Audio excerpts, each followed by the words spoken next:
What we learned stunned us, shocked us. And look, while it was very important, and I'm not dismissing the coverage of Biden tripping on stage or falling off his bike, that was obviously indicative of something serious that was going on.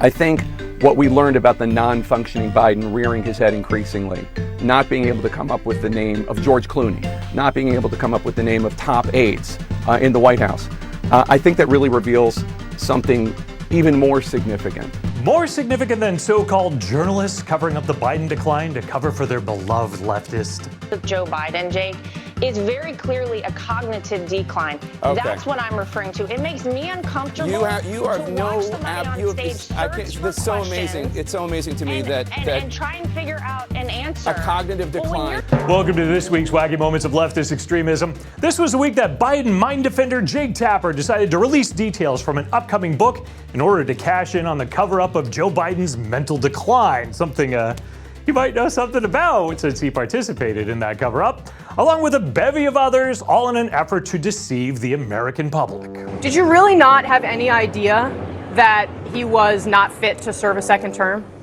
Casey, we're looking forward. We have the largest Medicaid cut in front of us. We have the whole federal government at risk. You're facing all of this because you lost a presidential election. And is that not Joe Biden's responsibility for deciding to run again? We're looking forward. That's it?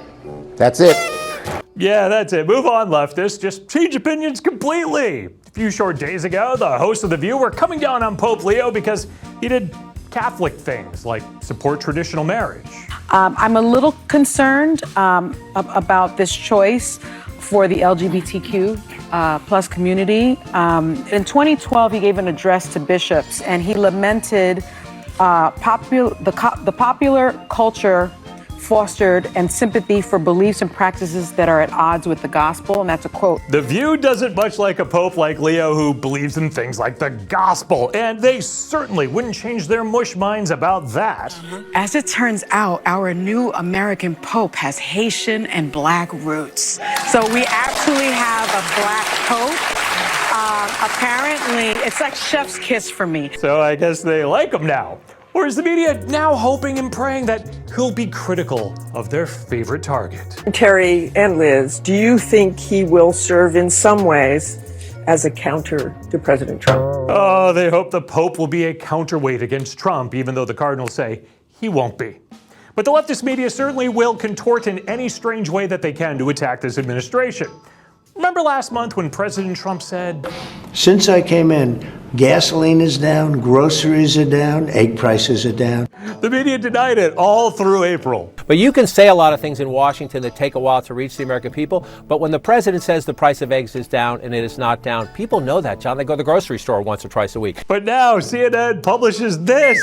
That eggs fell over 12% last month, so his fiction has suddenly become reality. Oh wait, there must be another way that they could twist good economic news against Trump.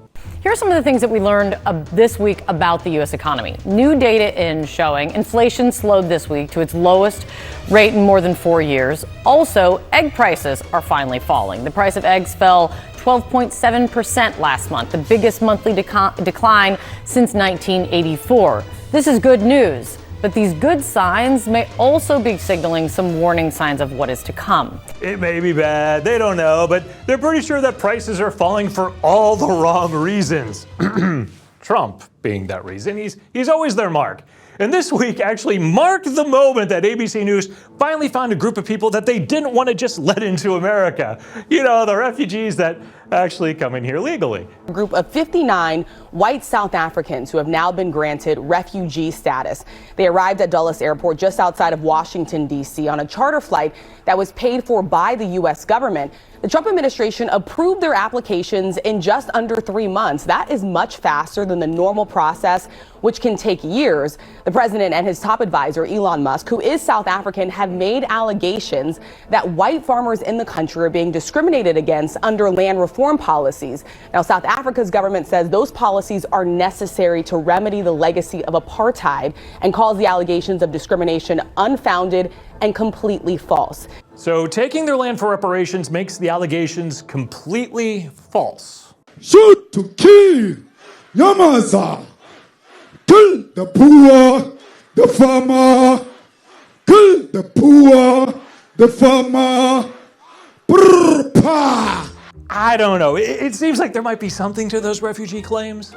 They claim these poor refugees were being threatened by hostile forces. Which ones? Name them. Let me check. Let me check. I think it's in the paperwork somewhere.